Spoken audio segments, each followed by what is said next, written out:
The 5 Fingers of Evolution.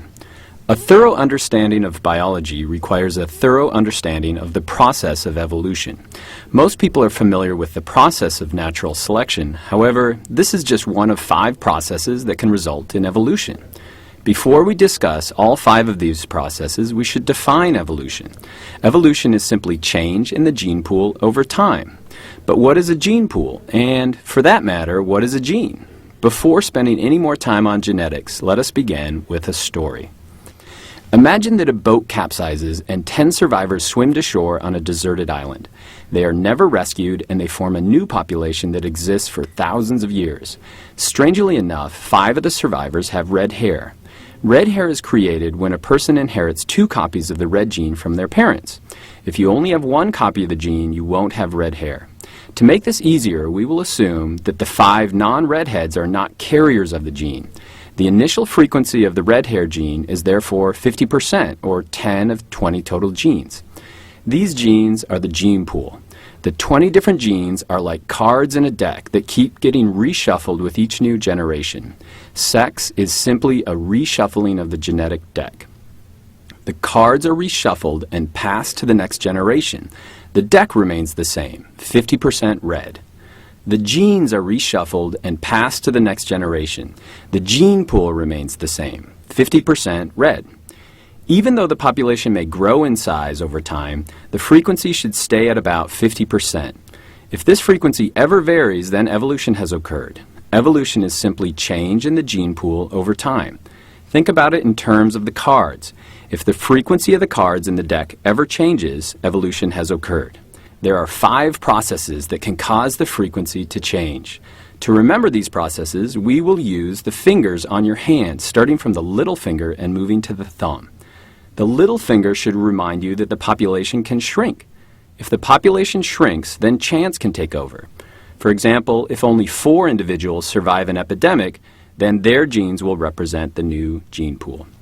The next finger is the ring finger. This finger should remind you of mating because a ring represents a couple. If individuals choose a mate based on their appearance or location, the frequency may change. If red-headed individuals only mate with red-headed individuals, they could eventually form a new population.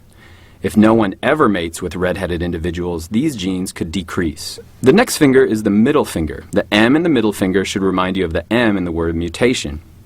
If a new gene is added through mutation, it can affect the frequency. Imagine a gene mutation creates a new color of hair. This would obviously change the frequency in the gene pool. The pointer finger should remind you of movement. If new individuals flow into an area or immigrate, the frequency will change. If individuals flow out of an area or emigrate, then the frequency will change. In science, we refer to this movement as gene flow. All 4 of the processes represented by our fingers can cause evolution. Small population size, non-random mating, mutations, and gene flow.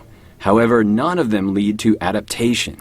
Natural selection is the only process that creates organisms better adapted to their local environment.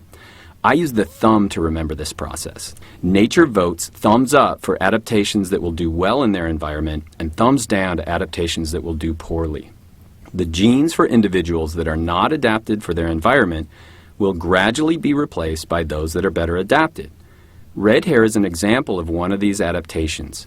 Red hair is an advantage in the northern climates because the fair-skinned allowed ancestors to absorb more light and synthesize more vitamin D. Thumbs up. However, this was a disadvantage in the more southern climates where increased UV radiation led to cancer and decreased fertility. Thumbs down. Even the thumb itself is an adaptation formed through the process of natural selection.